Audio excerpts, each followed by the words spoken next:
రాజకీయాలలో నేను ఎప్పుడు 100% ప్రజల్ని ఒప్పించాలను, 100% మార్కులు సాధించాలను నేను ఎప్పుడు లక్ష్యం చేయను. నా లెక్క పాలిటిక్స్ లో 51% ఈజ్ 100%, 49% ఈజ్ 0.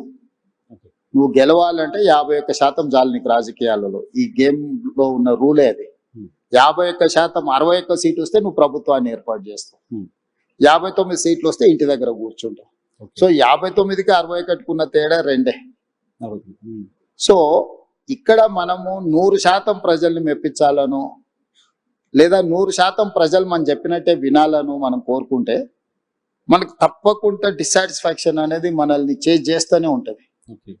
సో మనం 51% ప్రజలను ఒప్పించడానికి 51% ప్రజలు మెచ్చే విధంగా పరిపాలన అందిస్తే some times that may be 60, that may be 70, 75, 60% first class లో పాస్ అయినట్టు, 75% డిస్టింక్షన్ వచ్చినట్టు.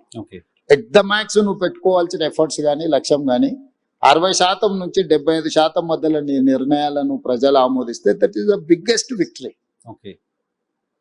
మనం ఒప్పుకోని వాళ్ళను ఏదో విధంగా వాళ్ళను అణచివేయాలను, లేకపోతే వాళ్ళని ఏదో రకంగా అడ్డు తొలగించుకోవాలని మనం అనుకుంటే మనం చేయాల్సిన పనులను వదిలేసి అలాంటి వాళ్ళకే మన సమయం అంతా పోతుంది.